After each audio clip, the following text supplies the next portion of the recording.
Hi parents, thanks for tuning in. My name is EJ. Welcome to the third video in my 5-part series in collaboration with the Media Literacy Council. This video series is part of the Media Literacy Council's Better Internet Campaign 2020 to support parents in raising digital tweens and teens who can learn to be safe, be smart, and be kind online. Today, I'll be sharing more about digital footprint. But first, let's begin with a short quiz to see how much we understand about digital footprint. Question 1. Make a guess, what contributes to your digital footprint? Is it websites I surf? Things I post online, for example on our social media platforms? Records of my online purchases? Apps I use, for example messaging apps or banking apps? Or things other people post about me? Take a quick look again. Which of these contribute to your digital footprint? The answer is all of the above. Basically, once you access the internet, be it on your computer or mobile phone, you start leaving your steps. Our digital footprints include all traces of our online activities. Now for the next question. Question 2. How long do you think our digital footprint will last? Is it 1 month, 1 year, or 10 years? Do you have an answer in mind? The actual answer is none of the above, because our digital footprint can last forever. So thank you parents for taking part in this short quiz. In today's video, I hope to share more with you specifically on how to protect our children's digital footprint. A child's digital footprint can begin right at birth. In the beginning, enthusiastic parents may be the ones contributing to the child's digital footprint by sharing photos of newborns and their milestones online.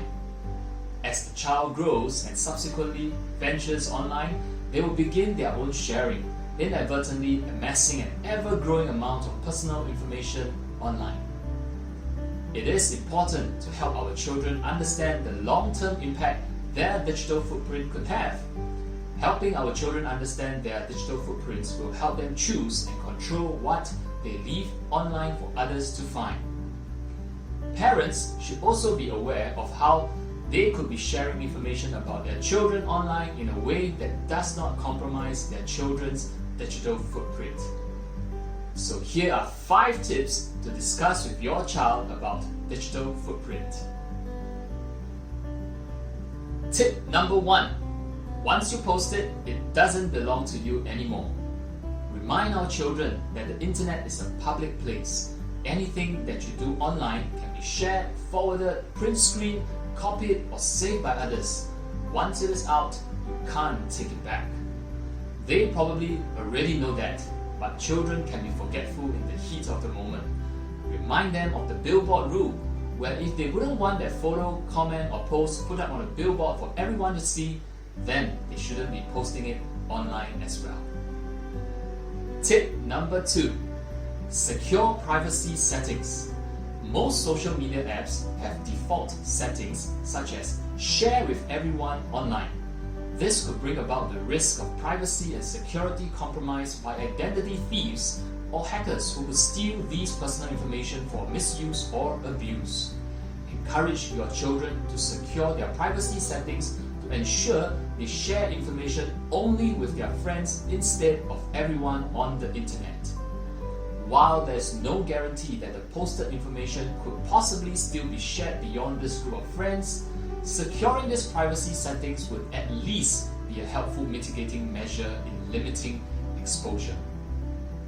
Another good practice to educate our children in mitigating privacy issues would be to turn off location tracking when taking photos so their photos don't get geotagged.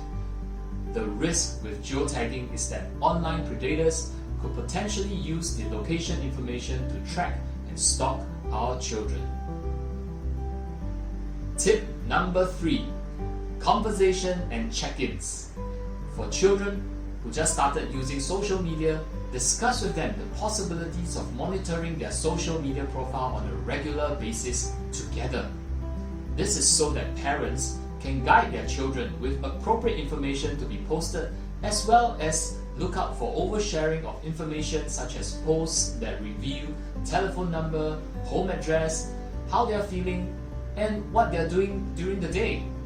Sharing too much of these information online might compromise their safety and security. Tip number 4. Google yourself. For older children or teenagers, encourage them to search for their names online. These could be steps that universities and employers take when reviewing their application. Recruitment statistics are pointing to common trends where companies look out for information of potential candidates to make preliminary assessments. So it is possible for our children to use their digital footprint to their advantage and cultivate an online presence which will be an asset to them in the future. They can share information about clubs, volunteering, or extracurricular activities they are involved in. Basically, information that future employers would be interested in and bolster their credentials. Tip number 5. Delete unused mobile apps. Parents, remind your child as a good digital practice to review their mobile apps on a regular basis and delete those that they no longer use. This is to minimize possibility of apps collecting user data and digital preferences in the background. So there you are, 5 tips to engage your child about his or her digital footprints and encourage them to leave behind a trail that will contribute to a positive online reputation. I hope you find these tips beneficial, and if you have any other helpful suggestions, do share them in the comments section. For more information about the Media Literacy Council's Better Internet campaign, as well as helpful digital parenting resources, do check out their Facebook page. I will also be placing links to these resources in the description box below. So thumbs up if you liked this video, and feel free to share it with your friends too.